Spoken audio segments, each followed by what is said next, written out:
আসসালামু আলাইকুম। এটিএন বাংলা সংবাদে সবাইকে স্বাগত জানাচ্ছি। আমি ভাবনা আহমেদ। দেশে চলমান রাজনৈতিক পরিস্থিতি নিয়ে সন্ধ্যা 7:30টায় রাষ্ট্রীয় অতিথি ভবন যমুনায় প্রধান উপদেষ্টা ডক্টর মোহাম্মদ ইউনূসের সাথে বৈঠক করবে বিএনপি। সকালে দলীয় ফোরামে আলোচনা করে বৈঠকে যোগ দেওয়ার সিদ্ধান্ত নেয় দলটি। অন্যদিকে প্রধান উপদেষ্টার সাথে সাক্ষাতের সময় চেয়েছে জামায়াতে ইসলামী বাংলাদেশ। মৌখিকভাবে প্রধান উপদেষ্টার কার্যালয় থেকে রাত 8টায় দলটিকে সাক্ষাতের সময় দেওয়া হয়েছে। জুলাই গণ অভ্যুত্থানের বিচার, সংস্কার এবং নির্বাচনের রোডম্যাপ একসাথে দ্রুত ঘোষণা করতে প্রধান উপদেষ্টার প্রতি আহ্বান জানিয়েছেন জাতীয় নাগরিক পার্টির আহ্বায়ক নাহিদ ইসলাম। রাজধানীর বাংলা মোটরে দলটির কার্যালয়ে জরুরি সংবাদ সম্মেলনে তিনি বলেন, অতি দ্রুত ইসি পুনর্গঠন করে স্থানীয় সরকার নির্বাচনে যাওয়া দরকার। নির্বাচনের জন্য যেভাবে প্রধান উপদেষ্টাকে চাপ দেওয়া হচ্ছে, এতে তিনি দায়িত্ব পালন করতে চাইছেন না। এ অবস্থায় দেশের রাজনীতিতে সেনাবাহিনীর হস্তক্ষেপ কাম্য নয় বলেও মন্তব্য করেন তিনি। জুলাই গণহত্যার বিচার ও বিভিন্ন কমিশনের সংস্কার নিয়ে যে গতিতে অন্তর্বর্তী সরকার চলছে তাতে এনসিপি খুশি নয় বলেও জানান নাহিদ ইসলাম। সরকারে থাকা 2 ছাত্র উপদেষ্টার সাথে এনসিপির কোনো সম্পৃক্ত নেই জানিয়ে তারা চাইলে দায়িত্ব ছেড়ে রাজনীতিতে যোগ দিতে পারেন বলেও মন্তব্য করেন তিনি।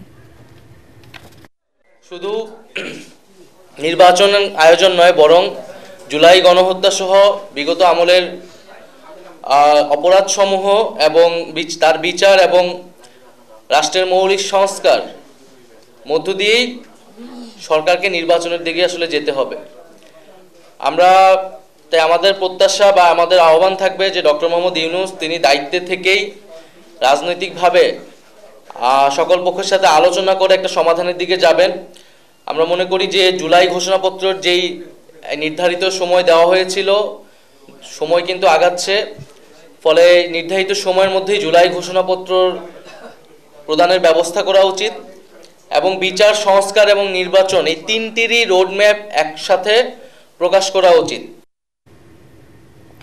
কিছু উপদেষ্টা অন্তর্বর্তী সরকারকে বিতর্কিত করছে বলে মন্তব্য করেছেন বিএনপি স্থায়ী কমিটির সদস্য ডক্টর AZM জাহিদ হোসেন। জাতির স্বার্থে তাদের লাগাম টেনে ধরার আহ্বান জানিয়েছেন তিনি। জাতীয় প্রেস ক্লাবে এক অনুষ্ঠানে নিরপেক্ষতা বজায় রেখে অন্তর্বর্তী সরকারকে রাজনীতিবিদদের প্রতিপক্ষ না বানানোর কথা বলেন ডক্টর জাহিদ। সেনাবাহিনীকে জুলাই আন্দোলনের সফলতার অন্যতম সহযোগী উল্লেখ করে তিনি আরও বলেন, সশস্ত্র বাহিনীকে বিতর্কিত করার চেষ্টা করা হলে নিজেদেরই বিতর্কিত হতে হবে। অন্য এক অনুষ্ঠানে বিএনপির স্থায়ী কমিটির আরেক সদস্য ডক্টর মঈন খান বলেন, ফ্যাসিবাদ বিরোধী ঐক্যে যারা ফাটল তৈরি করেছে তাদের কারণেই দেশে অস্থিরতা বিরাজ করছে। বাংলাদেশ সেনাবাহিনী আমাদের গর্ব, বাংলাদেশ সেনাবাহিনী এই জাতির গর্ব। জুলাই মাসের আগস্ট মাসেও এই সেনাবাহিনী প্রমাণ করেছে তারা জনগণের প্রতিপক্ষ নয়, জনগণের বন্ধু। সেই জন্যই ওই প্রতিষ্ঠানকে বিতর্কিত করার চেষ্টা করবেন না এবং করে কোনো লাভ হবে না। মনে রাখবেন, আপনারাই বিতর্কিত হয়ে যাবেন যারা চেষ্টা করছেন। আইন সংশোধনের মাধ্যমে তদন্ত ছাড়াই 8 দিনের নোটিশে চাকরি থেকে সরকারি কর্মচারীকে অব্যাহতি দেওয়া যাবে এমন বিধান বাতিলের দাবিতে বিক্ষোভ করেছে কর্মচারীরা। সকালে সচিবালয়ে একাধিক কর্মচারী সংগঠনের নেতৃত্বে এই বিক্ষোভ মিছিল বের হয়। এ সময় সচিবালয় কর্মচারী সংযুক্ত পরিষদের সভাপতি নুরুল ইসলাম অভিযোগ করেন, নতুন এই আইনের কারণে কর্মচারীদের মধ্যে ভয় ও আতঙ্ক দেখা দিয়েছে। ছুটি নিয়ে অনুপস্থিত থাকলেও চাকরিচ্যুত হওয়ার সম্ভাবনা রয়েছে। আইন সংশোধনে কর্মচারীদের মতামত নেওয়া হয়নি বলেও জানান তিনি। সংশোধিত আইনটি বাতিল করা না হলে এ সময় কঠোর কর্মসূচি দেওয়ার ঘোষণা দেয় সচিবালয় কর্মচারী সংযুক্ত পরিষদ। প্রশাসনের শৃঙ্খলা ফেরাতে সরকারি চাকরি আইন 2018 সংশোধন করে বিলুপ্ত হওয়া 1979 সালের বিশেষ আইনের বিধান যুক্ত করার উদ্যোগ নিয়েছে অন্তর্বর্তী সরকার।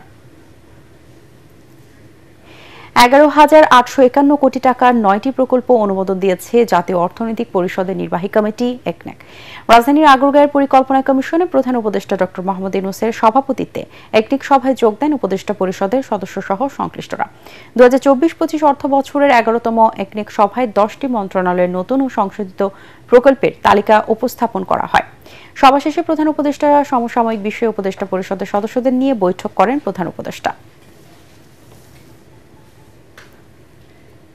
পরবর্তী সংবাদ দেখার আমন্ত্রণ জানিয়ে এখনকার মতো শেষ করছি। এটিএন বাংলার সংবাদ ইউটিউবে দেখতে ব্রাউজ করুন youtube/ATN Bangla News। ধন্যবাদ সবাইকে।